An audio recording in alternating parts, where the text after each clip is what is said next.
And joining us now is Jim Rosenhaus, and our first guest of the day is always brought to us by Lincoln Electric, the #1 provider of electric in Northeast Ohio, according to Mike Lucas, and also is hiring for all positions. What's up, Jim? Thanks for joining us. Morning, guys. Jim, or afternoon, I guess, you? there.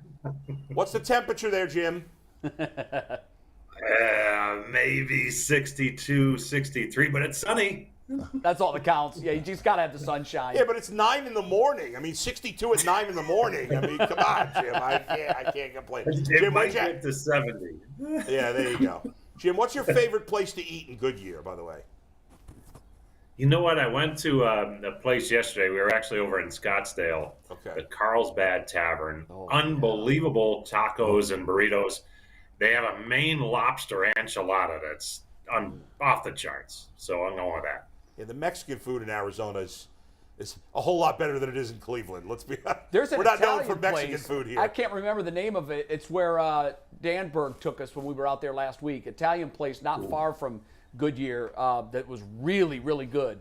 Really good. I hadn't been there before. But Bella Luna. That was it. It was tremendous. Really good food. I love their sauce. Hey, your thoughts right now as we're getting close to wrapping up spring training and going to the start of the season. Obviously, we had some concerns about could some of those first-year players get stuck in sophomore slumps. Oscar wasn't hitting the ball great. He's been hitting it a little better lately. What's your kind of thumbnail assessment of this team as they get ready to head north and start the season? Before we get to that, can I just say I would like to somehow work in the word blitz picker-upper today? I like that word. That's right, I love Jim. that. It's good, Blitz right? picker-upper. I'm going to see if I can somehow talk to one of the Guardians players and see if they know what a blitz picker-upper is. I love it. I love it. I want to hear that. It's funny. today. We all knew what he was talking about. That's good. Good point, Jim. What was the question again?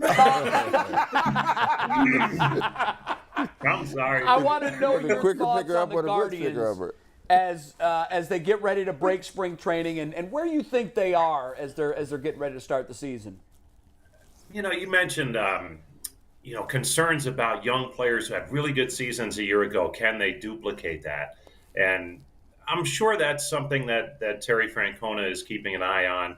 I think it's been a really good spring. You mentioned Oscar Gonzalez taking a little bit to get going. His first home run last night, he had 3 hits on Monday. So I think it's starting to come around for him.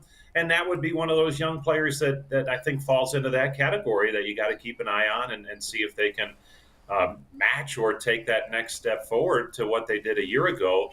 I feel like Stephen Kwan has the type of game that he'll be just fine, and he's been doing it all spring, exactly what he did last season. Guys, I think what it's going to come down to for this club, they really had a good season a year ago staying away from key injuries. Yeah. And if they can do that again, I think they'll be just fine. It's hard to do. And I think what we saw last year was the Twins and the White Sox had some major injury issues.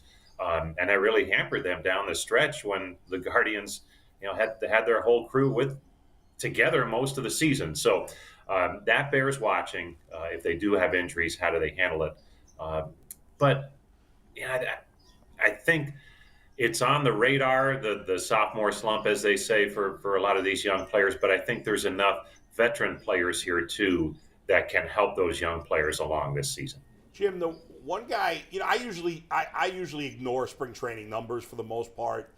However, I was just curious because I haven't seen him pitch that much, and I'm sure you've seen every start. Tristan McKenzie has really struggled. He got blown up again. What was it, Wednesday, I think it was? I can't remember now. Are you concerned about him at all and his struggles in spring training, or is it just he's working through what he's got to work through and he'll be fine when the season starts? It's funny, Bull, because you're right. Like you don't want to be too concerned about spring training numbers, especially for pitchers. And Tito brought up a good point yesterday. Nobody's pitching to a scouting report yet. Right. And I think that's helpful for a lot of pitchers once the regular season gets going. A lot of times they're, today I think I'm going to work on fastball command, or maybe I'll throw my slider a little bit more because that hasn't been coming around. But you're right. I mean, he's still, as of his last start against the Dodgers, there's still some areas there where he's allowing more runs than we've grown accustomed to from him, especially last season. So he'll make one more start down here, and we'll see. I mean, he gave up the runs early against the Dodgers and then settled in pretty well after that. So I don't think he's concerned at all. I don't think Carl Willis is concerned. The pitching coach, he said just a little bit of command issues, but they don't seem concerned at all. The velocity's there, all that kind of stuff. The pitches seem sharp, but he's missing his spots a little bit more than we've grown accustomed to. Cal Quantrill was a guy that Jason Lloyd, one of our panelists here, joined us from spring training earlier in the week, and he said that, Tito went up to Cal and said, look, relax. You're pitching like crap, but you always pitch like crap in spring training. And then I saw last night he went out and threw 5 2/3 of hitless baseball. So apparently the message was received, and I was really glad to see him turn the corner because he's a guy that the Guardians, we know what the front of the rotation is going to be. I'm more worried about the Plezaks and Cals and the back end. And it was nice to see he went out there and had the outing that he did last night. He did. We were over there last night, and he was phenomenal. And for him, too, a couple of fastballs in the mid-90s, which you don't necessarily think of with him. So I think he's ready to go. He's had kind of a convoluted spring because of being with Team Canada for the World Baseball Classic. So he had a 2-week stretch there where he wasn't on rotation, so to speak, but looked really good last night. And that might circle back to your questions about McKenzie. All it takes is that one start where you put up a good line and everyone feels much better. But it's not as if before last night they were doubting Cal Quantrill and what he can bring to this club. Right. Tito has always said, look, you go on track record, especially with veterans. The worst spring training pitcher ever was Brian Shaw. And every year he'd come out here and get lit up, and then he would be a real steady guy in the bullpen for the Guardians. So I don't think they're worried too much about Quantrill before last night, and then last night was a beauty, so they feel really good, I'm sure, heading into the season. Jim, you referenced the World Baseball Classic there with Quantrill. I know the Guardians didn't have a huge presence in the Classic like we've seen, like the Cardinals did, the Phillies did. They had a lot of players, especially on Team USA. We were talking about it the other day. I thought the tournament was great. I like a large. There is a segment. I think it's getting smaller of the old school baseball fans that are like, we don't need this crap, blah blah blah. And I think I kind of had that attitude when this first started years ago, and I've slowly gone the other way. And now to the point where I was into this. I really enjoyed it. Obviously, the players are enjoying it. The competition is great, and I thought it was excellent for the sport. Where do you stand on that, and what have the players been saying to you about it? Everything you just said, I agree with, and I think here's what helps.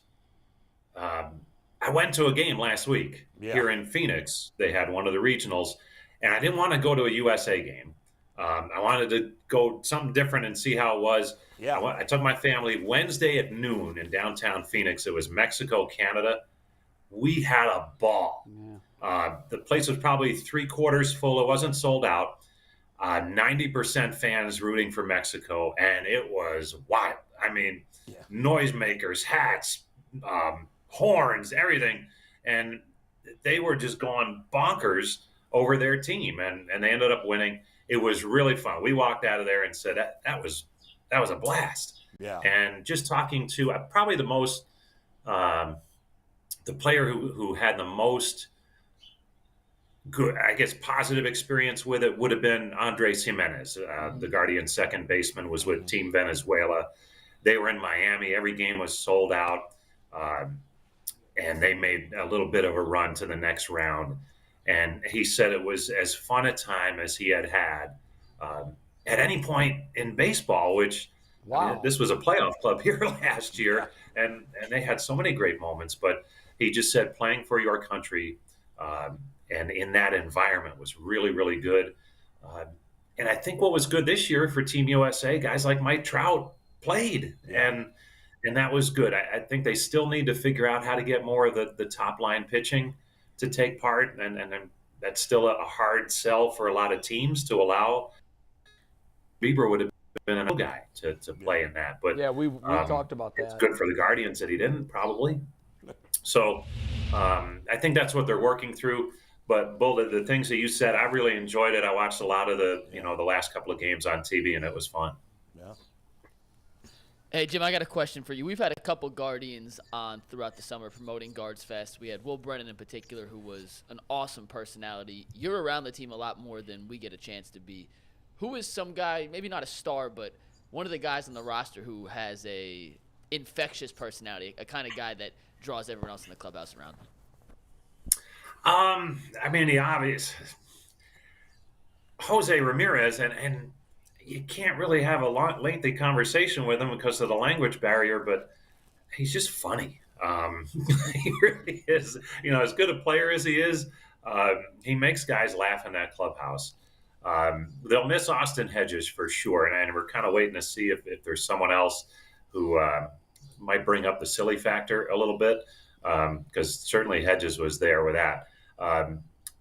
Josh Bell's as nice as they come, but is seemingly, at least right now, a little quieter and more laid back. But guys like Cal Quantrill, he's fun to talk to, good conversation, big hockey fan, obviously being from Canada, things like that. I'm sure I'm forgetting some people, but it's just that, there's so many young guys. It's almost, you don't want to say like a college atmosphere, but they're pretty loose. And you walk into that clubhouse, and Jay, you were out here for a little bit, and there's card games going on. They're playing chess a lot, which you don't see, or you didn't see until last year when Kwan showed up, and he's a big chess guy. So is McKenzie. So there's all kinds of good stuff going on. And when you say who's the character and that type of thing, it takes a little bit to get into the season to truly figure that out, especially this time of spring training, because there's still some cuts to be made and guys are a little tight and that kind of thing, just wondering what their future might be. So it's a little bit different vibe. But I think once they set the team and we're in Seattle next week, that's when you'll see things be a little bit different. And you might be able to find out a little bit more. But Jose Ramirez, top of the list for sure in terms of characters, no question. Jim, you look at Jose Ramirez, you look at Oscar Gonzalez, you look at Rosario. Obviously, they had Bell. Where do you see the increased power numbers coming from? Where do you see any power numbers coming from? Maybe somebody you don't expect, and do they have to increase the home runs in order to compete? I would say in the playoffs. Well, if Josh Bell, he's hit 37 in a season. I know he was down a little bit home run wise a year ago, but it'd be interesting to see starting a season spring training with a new team and kind of getting comfortable. And he hit a bomb last night that might still be going. Yeah. That's certainly a power source. Mike Zunino has it. He has it in his DNA. I mean, he's had a 30-plus home run season, but he's coming off an injury, so you don't want to put too much of that on him. In terms of the young guys, I think Oscar Gonzalez can be a big home run source. There's no question. They're still working through some inconsistencies in terms of chasing pitches and laying off pitches outside the strike zone. He's got tremendous power. Josh Naylor has tremendous power, and I know he had a good season a year ago, but he's more healthy this year. He had to really manage coming back from a major leg injury from the year before, and he managed that all last season and still hit 20 home runs. But he's had a huge spring. So, I think power-wise, it's in there for some of these guys. Maybe there's someone unexpected that goes on a tear this year power-wise. But I think those would be your, in addition to Ramirez, Bell, Naylor, Gonzalez would be 4 prime power candidates. And they're right in the middle of the lineup, stacked up pretty good. Jim, last year the kids had so much opportunity. And we saw a lot of them. Some of them now are fixtures in the starting lineup. But that's not going to be the case this year because a lot of those question marks we had going into last year have been answered. I know Arias is having a good spring. Will Brennan's hitting the ball. Like, where are those guys going to fit in to this club throughout the year? I think to start, they'll be scrambling to get at-bats. But both of those players that you mentioned, they can hit. Yeah. And don't be surprised if one or both, a couple of months into the season, you're seeing them in the lineup somehow, some way, every day.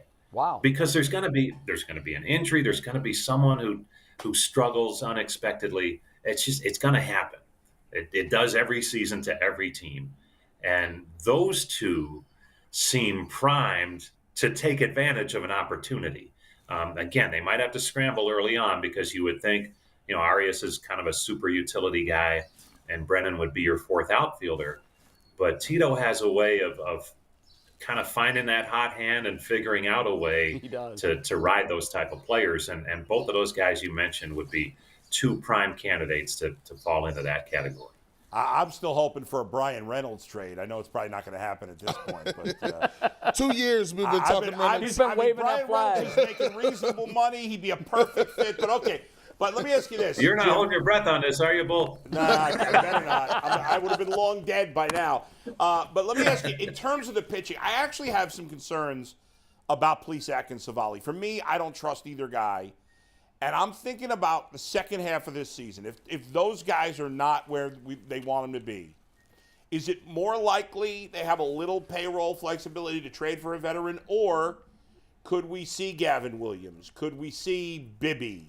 Like, are those guys in the plans if they pitch well and stay healthy for this year, even if it's not till June?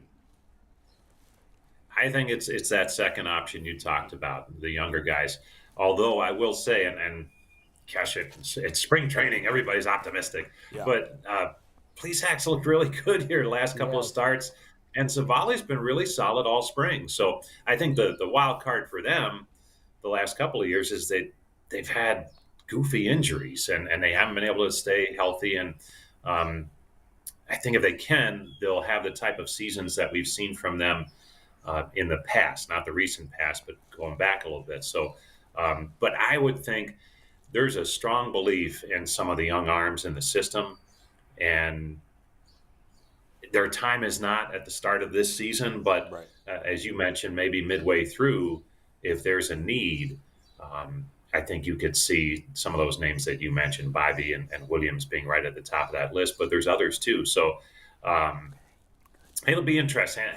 And again, who's to say if they're in a really good position, do they pull off the type of deal like they did in 16, where they went after an established game-changing type veteran pitcher like an Andrew Miller? I don't know what that means this year, starting pitching-wise, who's available, but maybe they do look at it as, you have a really good team right now going into the season, and what would that extra push look like around the trade deadline? Yeah, we're going. Well, you just brought up my point, Jim. Let's spice this up a little bit. You talk about trades. Now let's see. Let's get in the trade machine. My fellow colleagues here put together one of the best trades of all time for Shohei Ohtani. Now here's what we can do. Let me ask you about this trade. I know you're a serious journalist, so you might be like, these guys are crazy. No, I'm not. So how we gonna spice this up is, now I don't know these prospects. So give it up to them. We were having the conversation, Jim, about the question was asked, even though you can't sign them long term, would you trade, even though you have to give up a ton of prospects to get them, and we know the Guardians would never actually do this, or at least we assume they would never actually do this, would you trade whatever it took essentially to get Shohei Ohtani? And I said he's so unique, and I don't think outside of the Astros that the American League has any other teams that are that great, that I would do it because he's so special. Attendance would rise. That I would do it. I said even if I got to trade Gavin Williams, I'll try to keep one between him and Bibby. But if I got to trade them both, I got to trade Arias. I got to trade Valera. I know. I have so much confidence in the Guardians front office to replenish all those tools, all those young players, that I would go all in and essentially do whatever it takes to get Ohtani. Your thoughts?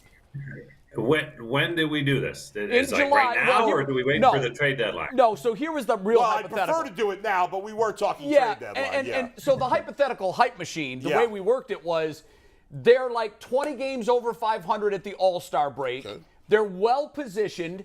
They've got a nice, comfortable lead in the Central, but, they're still maybe a little bit behind either the Astros or the Yankees or both. this would be the move that you Gets them you right add there. a bat, you add an arm. Like, what more do you want? Would you do it? I'm going to go counter. If I had to do it then for 2 months of him to give up all those guys, no. If we're doing it tomorrow, I think a lot more strongly about it to get a whole season of Ohtani. And I get what you're saying. You want to see where we are. But if we're going to do this, let's do it now and have him for the whole year, because you're going to lose him at the end of the year. Well, the reason I wouldn't do it now, Jim. 2 months, you want the whole thing, don't you? I know, but Jim, the reason I'd be afraid to do it now, because in Cleveland sports lore and in recognizing and acknowledging fears, the curse Jay. of Don't live in Rocky your College. fears. Oh, I live in my fears. I know you do. I am my fears. But in acknowledging that the curse of Rocky Colavito and all that nonsense, Yeah. the Guardians would trade for him, and God forbid, I'm not even going to mention any names, but key frontline talent go out with season-ending injuries in April or May, and then you start saying, oh, my God, we gave away the farm, and for what? But that could happen in July, too. It could, but Yeah. your chances of it happening are less. So I live in my You fears, can't. Bull. Now, wait a minute, Jay. You can't make a trade based on or not make a trade based on a guy who might get hurt. You Wanna got to bet? just believe in him. Want to bet? Because I'm telling you, this is Cleveland, Jim. This is what happens to us. I know. So you saying I would do it, like, you would do it? if we could do it tomorrow, like right now before the season began. Yeah. Because look at last year, what a boost it was when they signed Ramirez just as the season began. You're It was right. a big boost. So Yeah, you do it was it now. a big catalyst. You're Yeah, right. Could you imagine, like, And then you clear up all, like, if there's any roster issues with your 40-man roster, that's cleared up because you Yes, move all these right. guys. Exactly. And I mean, think Clearing- about- everything's coming together. think about the excitement of the players, Man. and think about the excitement of the fans. You would immediately have a ton of tickets sold for the year. I'm So showing up. we have our headline from your appearance. Rosenhaus tells guards, pull trigger now. On Ohtani. Rosie, we love you, brother. Thanks, Jim. I'm gonna have to wear sunglasses to the complex today and avoid Chris Antonetti and Mike Turnoff. That's right. They set me up. Tell him to get it done.